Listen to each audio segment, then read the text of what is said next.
Voltamos com o que tem para hoje pelas ondas da Rádio Universitária Paulo Freire. Eu sou Olivia Lima, estudante do curso de jornalismo da UFPE e junto a Beatriz Santana, também estudante de jornalismo, comando esta edição. Hoje, nosso programa tem como tema a banalização do voto. No primeiro bloco, tivemos um apanhado sobre a visão social do voto, desde sua criação até o sistema de eleições atual. E aí, para nos ajudar a compreender com mais detalhes sobre essa questão, convidamos para a nossa conversa a jornalista e integrante do coletivo Sargento Perifa, Martiene Oliveira. Martiene, seja muito bem-vinda. Obrigada, Martiene, por tua participação. Para começar, a gente queria lembrar que Martiene é integrante do Sargento Perifa, um coletivo de mídia independente do Córrego do Sargento, na zona norte do Recife. E busca da visibilidade é o que acontece na comunidade, principalmente. Mas, Martiene, a gente queria começar te perguntando, para além dessa breve introdução que a gente fez, como você entende a atuação do coletivo, do Sargento Perifa mais especificamente? Olá, Beatriz, olá, Lívia, é um prazer, estar aqui com vocês, agradeço o convite da Rádio Paulo Freire, importante demais discutir essa temática, e eu enxergo esse cenário como um cenário que se repete a cada eleição, mas que é bastante desafiador para a gente que faz comunicação popular, tendo em vista que a gente também está trabalhando com a educomunicação, que é aquela comunicação que educa, quando a gente informa alguma coisa, a gente informa aguardando um resultado, que isso é comunicação. E aí, quando se trata de eleições, os ânimos sempre vão ficar acirrados, eleição mexe muito com o sentimento, porque fala de destino, fala de futuro, fala da realidade de hoje, fala da realidade do passado e fala do que vai ser do presente.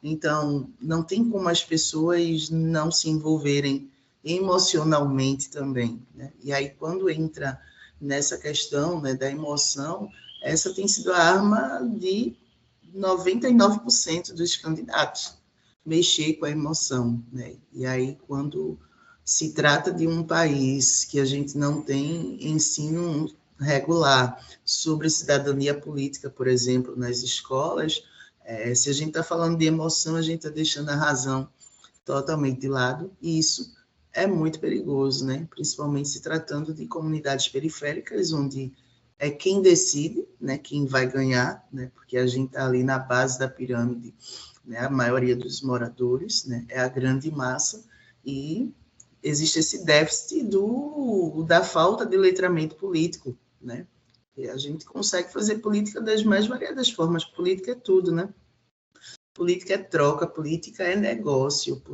política é lutar, por direitos. Mas aí, como existe essa cultura já antiga, dos candidatos pegarem, pela emoção, a gente tem aí diversas ameaças, tanto quando se trata de eleições presidenciais e quando se trata de eleições municipais também, porque os ânimos não mudam, E aí os vizinhos estão ali, convivendo um do lado do outro, cada um com sua bandeira, e as brigas, vão rolando.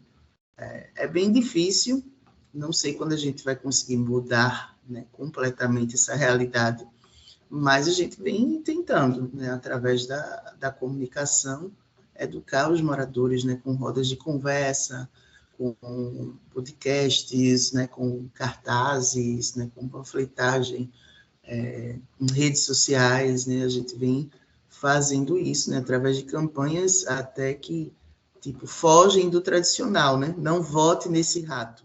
Pronto, eu queria aproveitar para poder tocar nessa campanha, que acho que ela dialoga muito com uma coisa que você falou, que é conquistar as pessoas pela emoção, Por aquela emoção mais rápida, que é uma campanha do Sargento Perifa nessas eleições municipais, a hashtag Não Vote Nesse Rato, que tem como intuito conscientizar a população sobre a importância de votar consciente. O que é que motivou o Sargento Perifa para poder criar essa campanha? A gente, enquanto jornalista, temos 6 jornalistas no Perifa, a maioria atua em outros veículos, né? A gente consegue somar, né, quando chega junto, mas a gente, enquanto jornalista independente, né, por morar no território, né, alguns de nós, como é o meu caso, o caso de Gilberto, a gente a gente sabe que a segurança para o jornalista já é bem complicada. E quando se trata de jornalista independente, né, que está falando de política, a gente não vai citar nomes, né, de candidatos, porque a gente sabe que é um risco, né, fazer isso. Então, a campanha Não Vote Nesse Rato, né, a gente frisa esse nesse, porque a comunidade em si, ela tem essa mania, né, de chamar todo mundo de rato, às vezes, né? E aí, rata, e aí, rato, né? Isso acaba que rola tranquilamente e nem sempre é num sentido pejorativo. Mas tem também o discurso do rato ladrão, né? Que é aquele rato político, né? Já existem músicas, né, que falam disso, né? E tantas outras abordagens, né, sobre essa temática.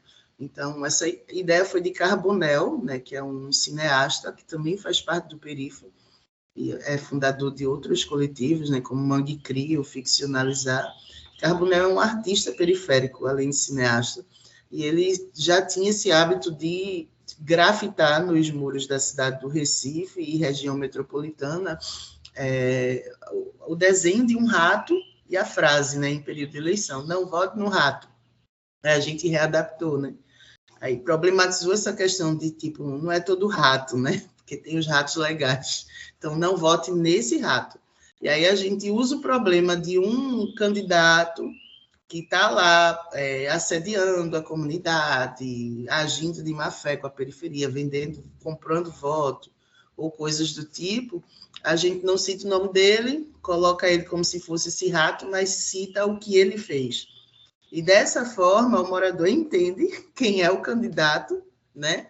O candidato não pode vir atrás da gente para protestar, porque a gente não está citando o nome dele, né? E a gente consegue, né, se livrar dessa forma, assim, né, dos perigos, né, do jornalismo independente. Martiene, mas é isso. Tu citou um pouco sobre esse rato, mas para o ouvinte saber, quem seria de fato esse rato? Quais as características principais desse político que a gente pode considerar rato, entre aspas? Esse rato que a gente persegue, né, que a gente fica expondo ele, é o rato que chega de uma forma sutil em período de eleição na comunidade. Por exemplo, o primeiro que a gente publicou foi sobre um que deu uma cesta básica à Dona Maria, mas não ligou para buscar creche, escola, né, para a comunidade. Córrego do Sargento, por exemplo, não tem parque, não tem escola, não tem posto de saúde, não tem creche, não tem nada.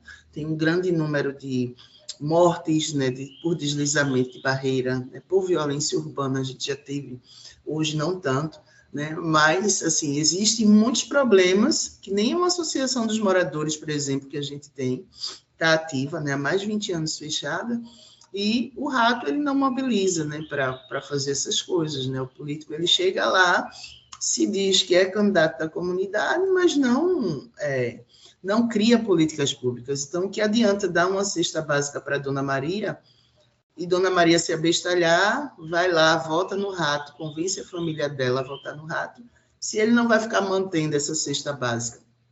Que nem é papel dele fazer isso, é papel dele fiscalizar.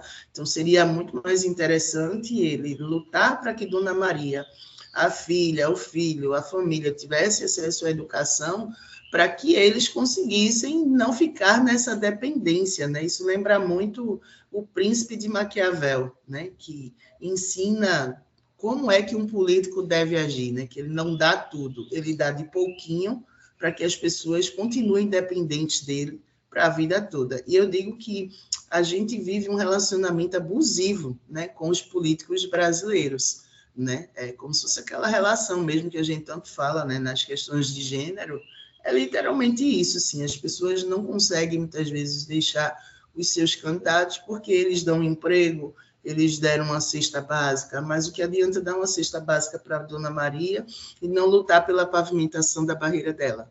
A barreira cai, desabar, vai morrer Dona Maria, porque com cesta básica e tudo, né? Então, é dentro disso que a gente vai trabalhando nessa informação com os moradores com a linguagem mais simples possível, que é para que os moradores entendam, e isso tem feito efeito no território.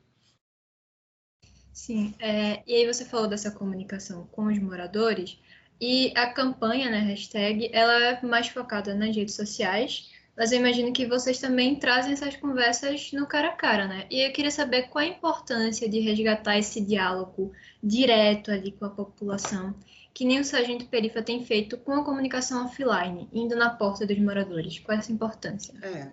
A gente, desde que criou o Perifa tem 4 anos, né, de existência, está caminhando para os seus 5 anos, a gente escolheu a comunicação offline como uma comunicação que vai ter mais eficiência analisando o território, né?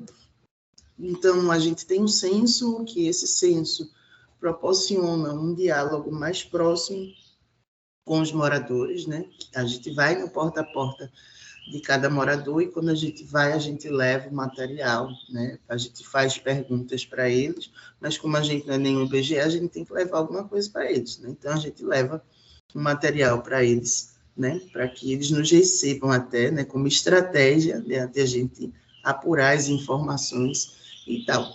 E isso vem acontecendo, né? Desde o primeiro momento. Quando a gente decidiu criar o Perifa, a primeira coisa que a gente fez foi fazer o censo, que a gente precisava entender o território, precisava se apresentar para o território, né? Então, a partir disso, a gente já foi descobrindo diversos problemas, confirmando, na verdade, as hipóteses que a gente já tinha. A questão do letramento racial, por exemplo, né? Tipo, a gente tem uma comunidade majoritariamente negra, a gente está falando de favela, a favela é preta, né?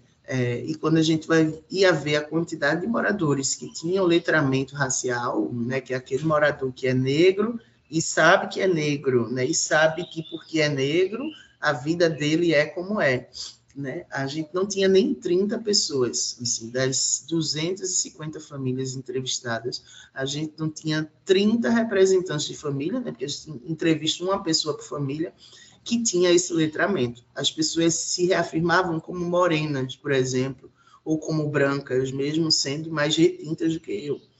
E aí a gente viu que o problema do Perifa era bem maior do que somente a gente ir lá e levar as notícias da forma que a gente queria que o córrego fosse noticiado, né? Então, as rodas de conversa, os diálogos, né? Quando Dona Luísa, por exemplo, né, que é uma negra retinta, né, tem mais de 80 anos já, na época com 78, ela disse a mim que era morena, eu disse, mas moreno não é raça, moreno é o contrário de loiro, loiro é raça?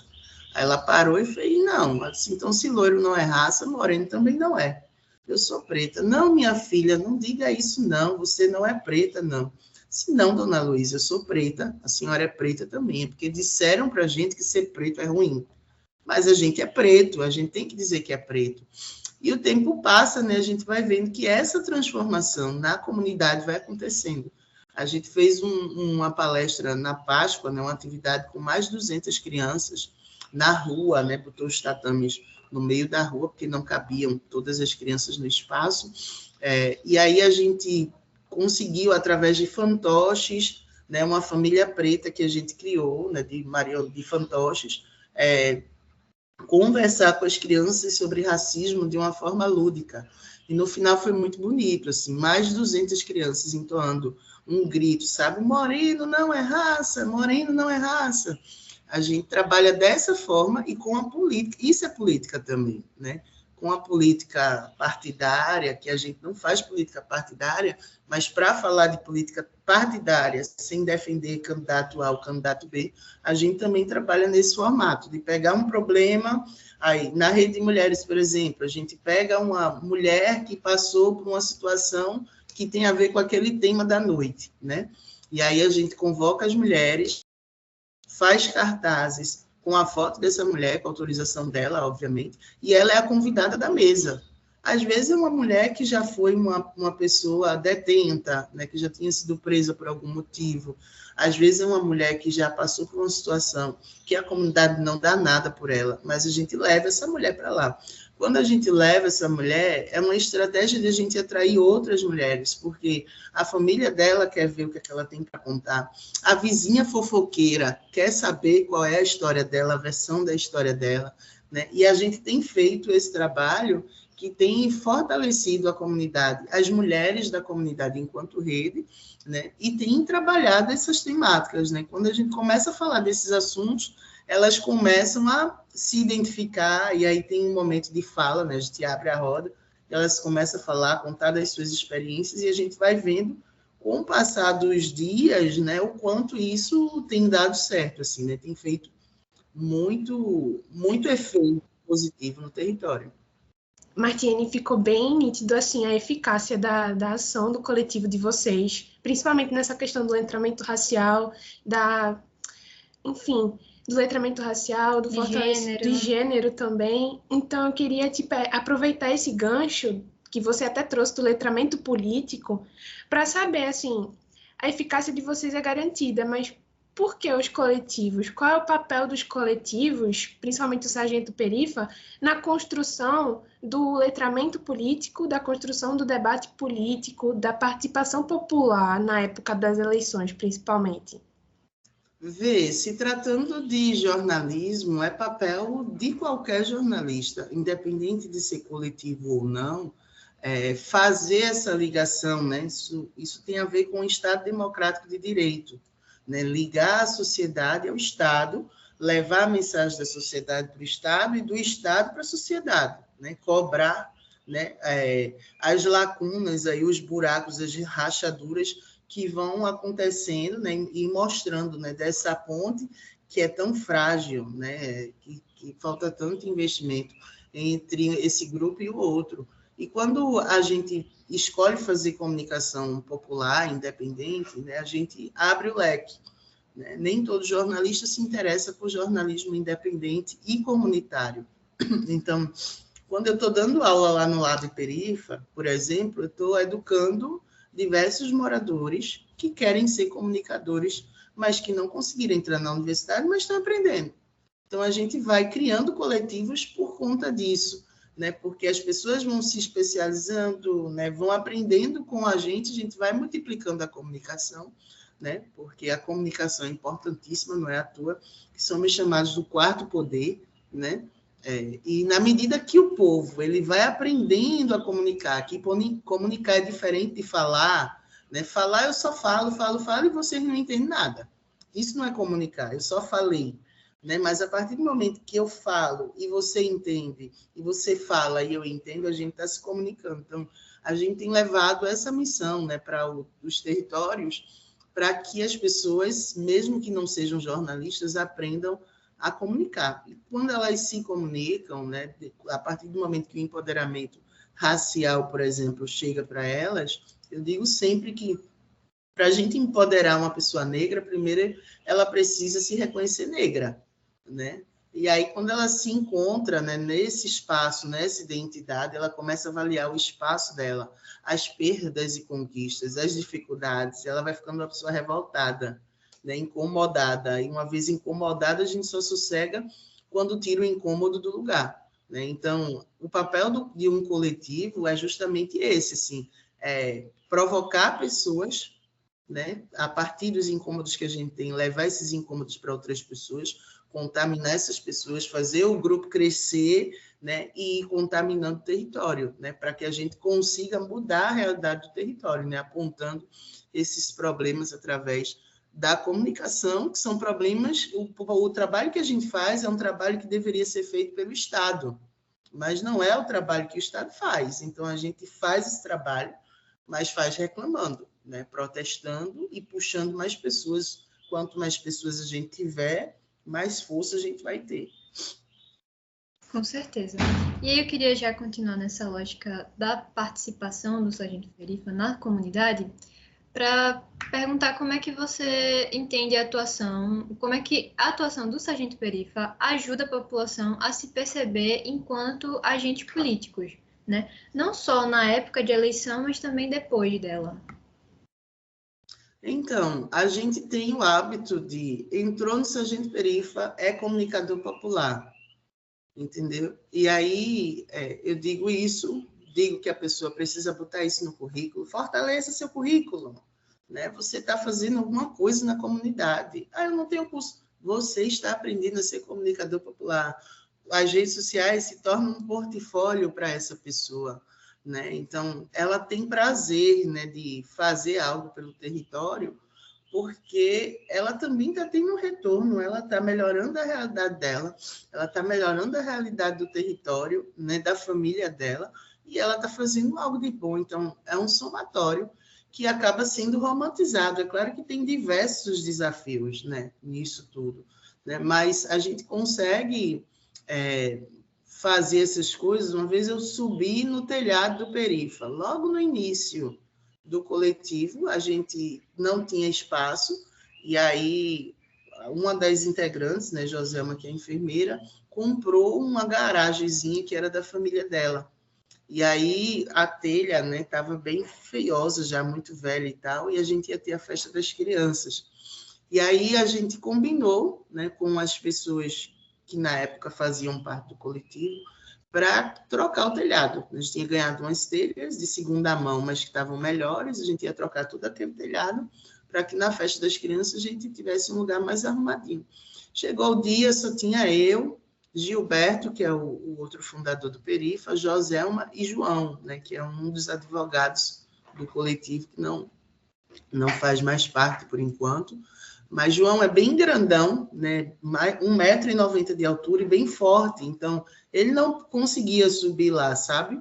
As telhas, o telhado estava muito, a madeira, né, já estava apodrecida, tudo. E Joselma já é uma pessoa de idade, tudinho, também não conseguia.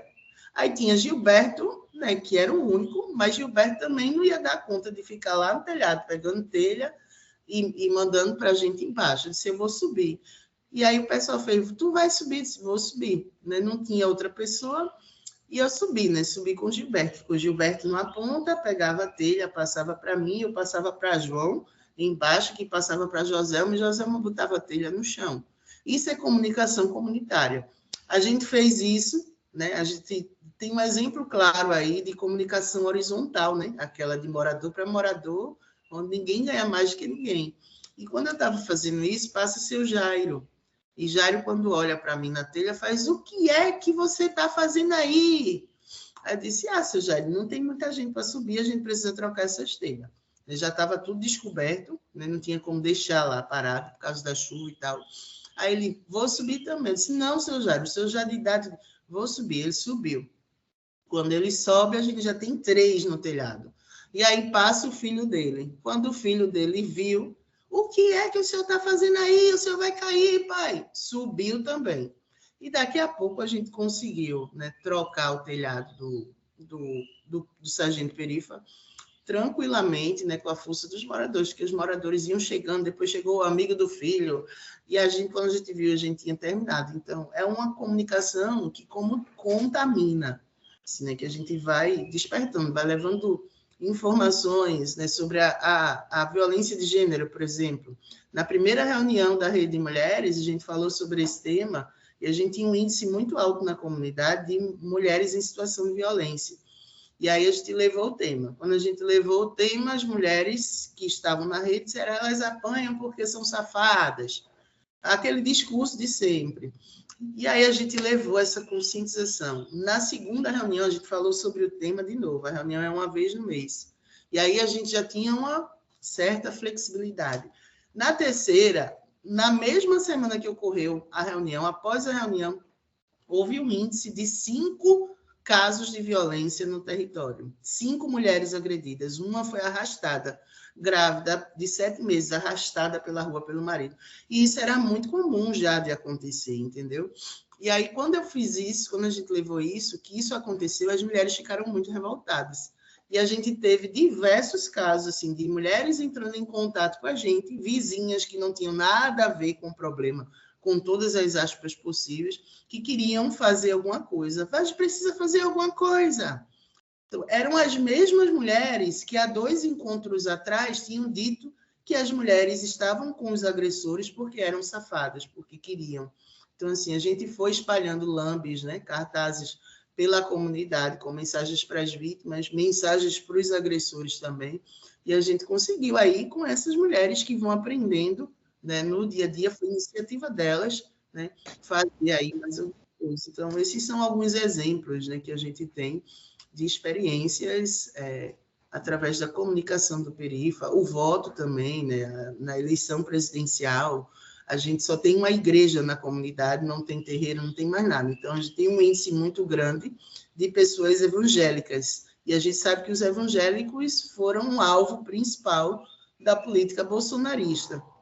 E aí a gente conseguiu, através de cartazes, pegar frases do ex-candidato, né, do ex-presidente, e colocar, né, e chamar o pessoal para conversa, né, botou uma mesinha com um cafezinho, uma bolachinha, uma cadeirinha, as pessoas, onde tem comida, chegam, né, comida de graça chegam, e a gente fazia, você acha que todo gay, todo preso deve morrer? Não, de forma alguma. Se todo preso morrer, meu primo, meu filho, meu vizinho, meu amigo de infância vai morrer também, ele não merece morrer só porque ele assaltou um negócio lá e tal. Enfim, comunidade, né? E aí a gente foi mudando, né? Através disso também a gente conseguiu virar muito voto, inclusive, com essa frase do ex-presidente.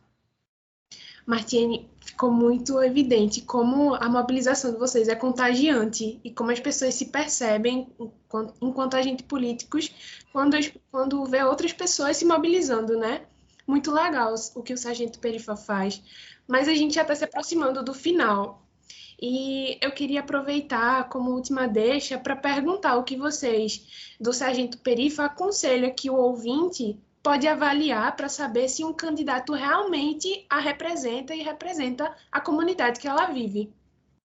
Eu acho que o primeiro é avaliar o histórico desse candidato, né? O TSE, o TRE. O TRE, ele não coloca, não obriga que o candidato a vereador coloque propostas lá.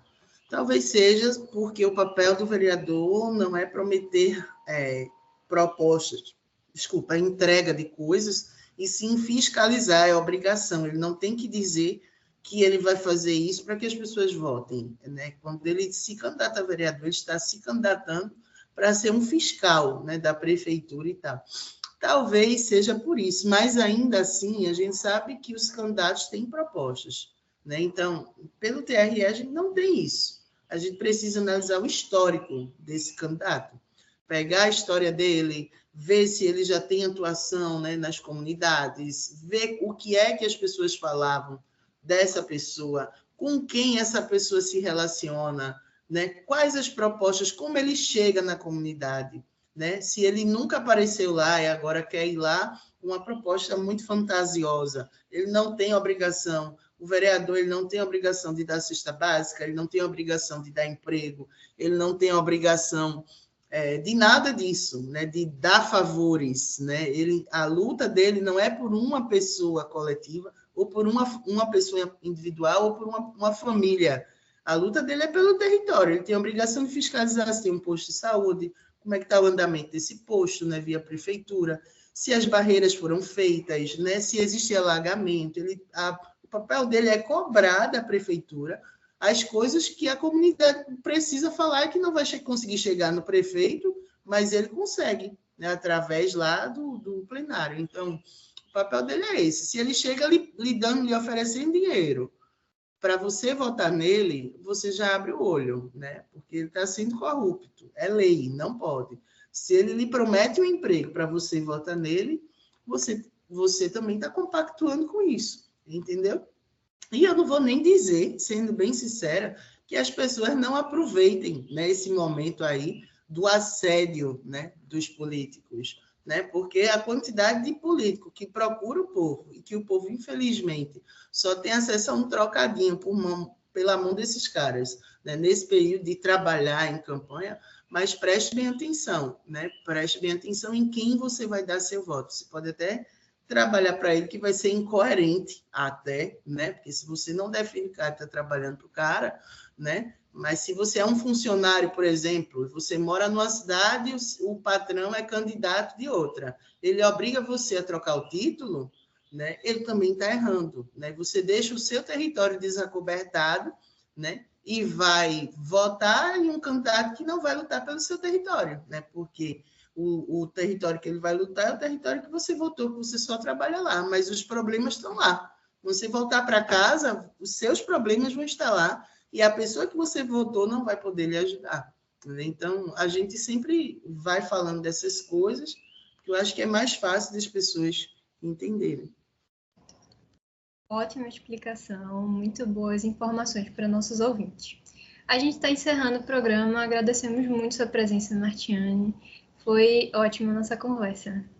E a gente quer agradecer também ao ouvinte que está nos escutando. A gente quer deixar registrado o nosso agradecimento por estar aqui junto com a gente e Martiane para ouvir mais sobre essa conversa tão importante nesse período de eleição.